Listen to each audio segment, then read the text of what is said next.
College idiots calling for Intifada have no idea how many innocents have died from that word. I want to read to you the words of Douglas Murray in a new article that he's posted, where he speaks about the absurdity of students across America and the Western world calling for Intifada because they're objecting to the genocide of Israel.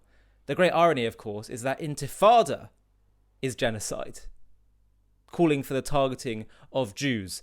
And what they claim to be against, they are actually guilty of. I want to read to you what Douglas said. This is what he has written. This one is for the morons. For the students busily cosplaying being terrorists on our city's campuses.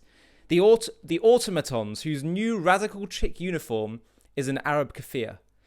Specifically to the ones who have decided to chant for Intifada and unveil a vast banner down the side of Hamilton Hall at Columbia. Intifada, the banner said, in huge letters as the mob below shrieked approval. Most of these students weren't born when the Palestinians last had an Intifada. So although youth and ignorance aren't any real excuse, perhaps I can educate these students about what they are actually calling for. I invite them to do the work of understanding what it means when people call for Intifada and what it actually means. In June 2001, the Intifada that Palestinian clerics and politicians had called for was in full flight. Every day, Israelis boarding buses had to look around in case one of the other passengers was wearing a suicide vest and about to turn the vehicle into a charnel house. On June the 1st, young people in Tel Aviv were enjoying a beautiful summer evening. Many of them were milling around a nightclub, much like those that the students at Columbia go to on a weekend. But this one was more beautifully located, sitting on the city's beachfront. The Dolphinarium Club was packed that night. Outside were crowds of young people hoping to get in. The Hamas terrorist detonated the bomb amid the queue of young women who were hoping to get into the club. He killed 21 young people. 16 of the victims were teenagers, not even college age yet. The youngest of them was 14-year-old Maria Taglishev. Many of the victims were children of parents who had emigrated to Israel from the Soviet Union. Their parents fled one totalitarian regime only to lose their children to terrorism in Tel Aviv. Eyewitnesses described the limbs of the young women lying strewn across the road. Some of the bodies were lying in piles. This is what Intifada means. But perhaps the students at Columbia don't care about those 21 people who never grew up. Perhaps they think, like Columbia protest leader Kayami James, pronouns he, she, they, that it doesn't matter. As he said recently, Zionists don't deserve to live. I feel very comfortable, calling for those people to die. Well, perhaps the students at Columbia care about the lives of Americans, in which case they should know the names of Benjamin Blustein, 25, from Harrisburg, Pennsylvania, Marla Bennett, 24, from San Diego, and David Gritz, 24, from Massachusetts. They were among the 5 American students killed, among 9 in total, when Hamas attacked the cafeteria of the Hebrew University of Jerusalem on July 31st, 2002. The students were enjoying a lunchtime break in the crowded cafeteria of the Frank Sinatra International Student Center when Hamas exploded its bomb. In the minutes after, dying students and 85 who were seriously wounded staggered out of the cafeteria. Many lost limbs, and even the living had burn marks on their bodies, from which they will never recover. This is Intifada. But perhaps the students at Columbia and other campuses across America don't care about these students either.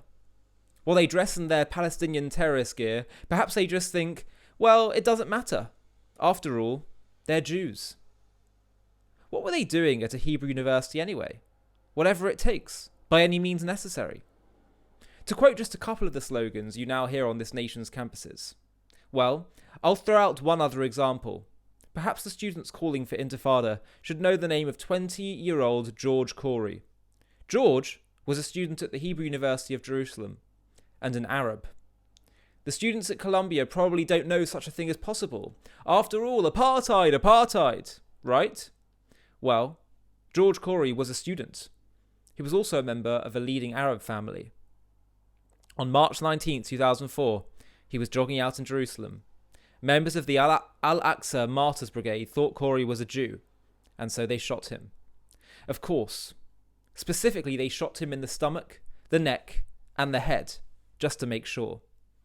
George's distraught father called the murder barbaric. Terrorism, he said, is blind. Indeed, but hate is even blinder. This week, one of the Columbia protesters made herself famous by demanding that the university let in what she called humanitarian aid. It was interesting watching Johanna King-Slutsky do her performance art. She is a PhD student at Columbia in English and comparative literature. The world could probably do without the subject of her PhD. According to a now-deleted Columbia webpage, her research is about, quote, theories of the imagination and poetry as interpreted through a Marxian lens. How predictable. In order to update and propose an alternative to historicist ideological critiques of the romantic imagination. I doubt that even King Slutsky actually knows what any of that means, but she doesn't have to worry. King Slutsky doesn't really have to worry about anything. She can occupy a university building, take part in racist protest movement, call for Intifada and demand that the adults feed and water her while she does so.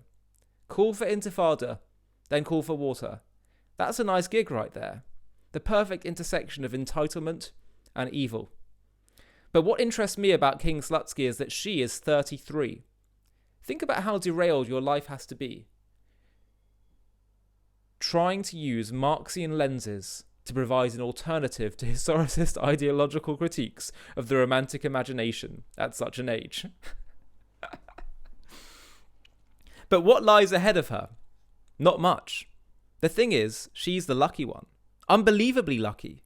Like all the other students calling for Intifada on American campuses, King Slutsky has had the chance to grow up. To some degree. That wasn't a right that Maria got. Or Benjamin, Marla, David, or George, or many others. If the students at Columbia didn't know what they're calling for when they call for Intifada, perhaps they do now.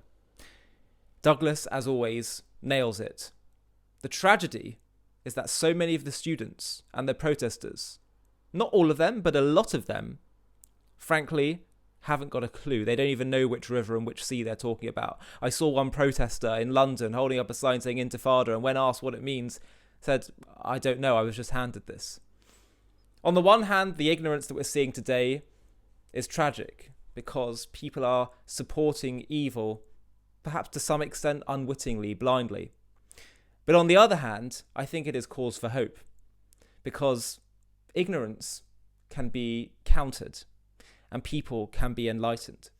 And that's what all of our jobs are, and that's certainly what JTV is trying to do. Hi, thank you so much for watching. To watch another one, click here. To stay up to date with all our content, click here to subscribe. And if you're able to, you can help support JTV to grow and grow by clicking join below this video, where you can become a member and get perks including early access to videos and private live discussions with me. But most of all, you'll be partnering with us on our mission to change the world.